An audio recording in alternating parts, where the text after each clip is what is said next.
I am in a home, and this home is owned by my parents, partially.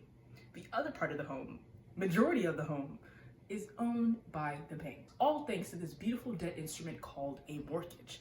All it is basically this agreement between us and the bank that, hey, you can't afford a home because, the average Canadian earns around $60,000, $70,000, and the average home, 5 to 6 years ago was around $600,000 to $700,000. So you guys need a bunch of money, we got you, right? And in exchange for giving you all this money, we're gonna claim part of this home. So in the event that you can't make any payments to us based on our agreed upon terms of how much you're gonna pay back to us over, 20, 30, 40 years that we've agreed to, we're just gonna take the home, right? We get to keep our money, you're out of a home. So that's basically what a mortgage is. When I started to understand what a mortgage was, I already had an understanding of a mortgage, but when I started to think, I was just sitting there thinking about it. Oh my gosh, debt instruments that are secured, that are backed by some sort of collateral, like this home, that in the event you can't pay for it, they just take the home, means that, you're out of a home, right? But the government has debt, right? The government owes people. So if the government can't make any more payments on their debt, well, who do they own? What do they own? And if they own us, are the people who own the debt of the government gonna take us?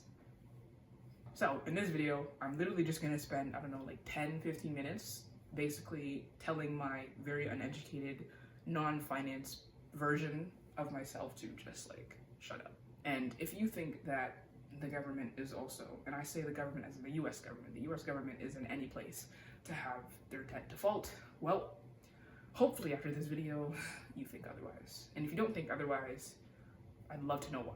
So without further ado, let's talk about debt instruments, guys. The central fallacy in thinking that the government's gonna default on its debt is really just a lack of understanding in the diverse offerings of debt instruments, in that you have corporate debt, national debt, and consumer debt, which are all different types of financial leverage for each entity to achieve whatever objective it has without their own personal means, and then being able to rely on the means of others. In the government and bond markets, there are a multitude of securities that can be purchased, all ranging in maturity from short-term all the way to long-term and mid-term, with the maturity just being how much the government owes the bondholders, which is the principal of the bond, and then plus the coupon payments. And the coupon rates is just bond talk for interest rates, with a lot of it being owned internally and some of it being owned externally, but the offerings of the debt are mainly TIPS, which are Treasury inflation protected securities. And then you have FRNs, which are just floating rate notes. And then you have US Treasury bills, bonds, and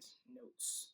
So the debt instruments that I was just talking about, all of them are entirely unsecured. Unlike the home that I live in, which is a mortgage, where the loan is backed by the asset being the home. So if my parents can't pay it back, the bank just takes it and they sell it and they get their money back. Easy peasy, lemon squeezy, right? They just get their money back. But with the government, all those loans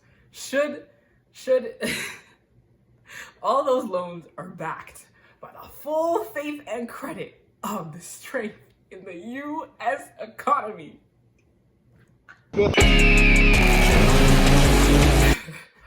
So if the US government isn't able to make any more of their coupon payments, and then the bondholders are just out of money, people with really small bonds are probably just gonna have them written off. The International Monetary Fund's gonna come in, the World Bank's gonna come in, an entire board is gonna be put together to help the US restructure its debt for its outstanding bondholders, and they're gonna just renegotiate the terms of the bonds, making them either longer, cheaper, or written off again entirely, meaning that they don't have to pay it. However, I've been scouring the internet for 2-3 weeks trying to really understand what national debt is, and I've not found a single thing about the US ever defaulting on its debt, ever. The only thing that came close to defaulting was in 1979, when they had this weird operational technical issue where they couldn't pay an individual investor their bond coupon payment. So that was the only time that the US has ever defaulted on its debt. So if you think the government is going to default on their debt, okay. So the US may not default on their debt, but they still have a debt problem, because back in 2023, August of 2023, they got downgraded. and daddy, it can't come, they can't kiss. So basically, this sovereign credit rating agency called Fitch downgraded them because of political instability. I don't think those were the exact words they used, but something around political instability, simply because there's a two-step process in the government being able to go out and spend. So first, Congress has to approve what a government is going to go out and spend. But then, from what the Congress has already approved, when they go to make the payment, as a reason why governments have debt in any way is because they don't make enough from their taxes, they sometimes need to take on extra funding to be able to pay for the things that, the Congress approved of them to spend on. So when the government goes to do that, Congress goes, whoa. What are you doing? Where are you going? And basically, they can not allow the government to spend the money that they allowed the government to go and spend. So that induced, embedded, narcissistic, tussling, squabbling, play around, kissing, non-kissing going on in Congress is actually pretty freaking expensive because, like I said before, all the debt securities offered by the government to fund government operations are backed by the full faith and credit of the strength of the United States economy. And so if their creditworthiness goes down, that means all their offerings of bonds become more expensive because now they're riskier, right? If your bond is backed by the full faith and credit of the strength in the US economy, then if it's deemed a little less strengthy, that doesn't make sense. If it's deemed a little less strong, then people are gonna say, this is a tad bit riskier, meaning I'm gonna charge you more. Yes, to take my money. Well, babe, I don't know if you're gonna pay me back anymore. You're gonna pay me back? I already see. So to make sure that you're gonna pay me back, I can't really take your word anymore, right? Because you're lying, but you're not really lying. It's not that you're lying, but you see Fitch, bro? They said you guys don't do that stuff.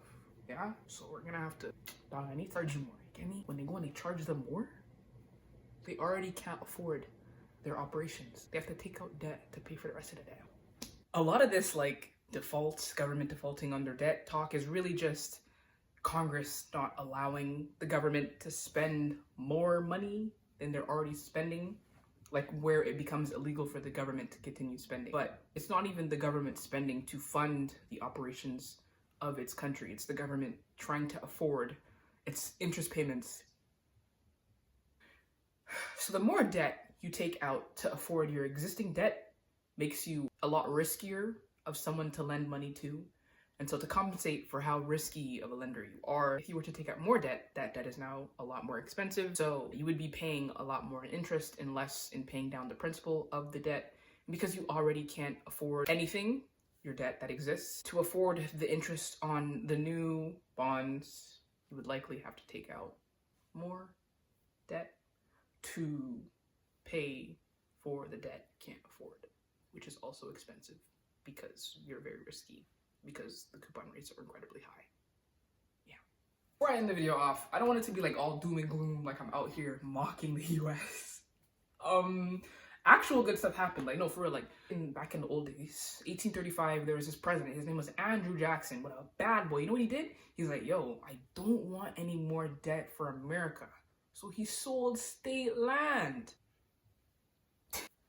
But in all seriousness though, there's actually economists who are talking about modern monetary theory, which is basically the idea that if governments invest heavily in economic development, they'll have an increased ability to be able to pay off a lot of their debt, because a lot of tax revenue and a lot of the revenue for the government to fund its operations is from individual income tax. You would think it's from corporations. I thought it was from corporations, but I saw this graph of the division of income sources from its people to the federal government, and it's very overwhelmingly of income tax. So the government basically has to make everyone more money so they can take it back.